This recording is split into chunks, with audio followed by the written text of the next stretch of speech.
Alright, let's start by making some coffee. Go ahead and boil the water. Pick your favorite selection of beans. James Coffee Co. is my preference. Weigh them out, 21 grams. Toss those in a burr grinder. Grab your favorite brew method, Kalita Wave. That's what I'll be using. Throw a filter in there, pre-wet it. You know the drill, dump the water out, get those grinds in, even them out. Throw them on a scale. Let's go like 60 grams of water. When you get there, stop for like 25 seconds, let that bloom happen. Go ahead, keep pouring to like 200 grams, stir it up, pour on to like 310, let it ride. Grab your favorite mug, get your frame, get your composition. You wanna make sure you get this done fast because steam is coming out and it's better to get it in real life than to have to Photoshop that. Line up your frame, snap the photo. Now you bring those photos into the computer, you're looking at them in Lightroom, you're picking which frame you want, which one's a little off-centered, which one might be a little more focused. You finally land on the one that you like. But then you're realizing to yourself, the scene's a bit bright, how do I make this a little more dramatic? How do I make this stand out a little more? How do I make this photo a little more special? How do I take it from this raw to this finished photo? How do I do that? You do that with the radial mask tool, and this is how it works.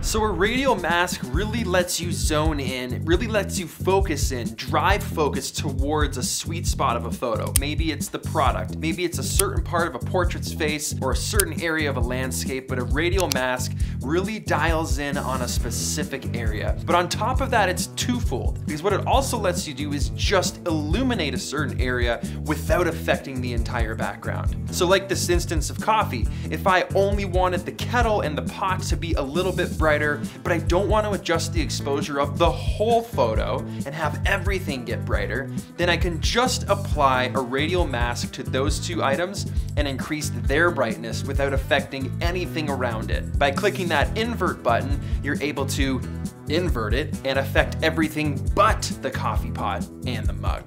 That's why this tool is so useful, and it's super easy to do. You're just clicking this button here, you draw your mask, you can change the shape of the mask, and then you're just affecting the exposure or the contrast or all of these settings down the right side here just for what's inside that masked area. When you're happy with that, you're just left to feathering it and hitting OK. The best way to explain feathering is to imagine a spotlight. Now, its design is to specifically light up a target area. It's a directional, super bright beam of light. Its edges are harsh. So feathering is gonna take that harsh spotlight and make the edges softer so that the whole scene just appears to be less of a directional beam of light. Brushes those edges out, blends them in, lights the whole scene, makes it subtle, it's a nuance, it's delicate, it makes that image way better when you feather it out without that obvious shape of brightness. Now you can also use a linear mask, which is the exact same thing, it's just linear.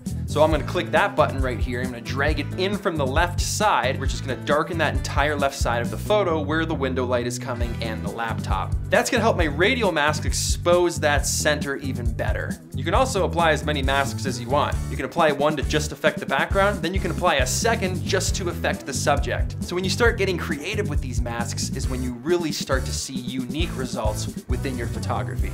And it is so easy to do. How sick was that? How good is the radial mask tool?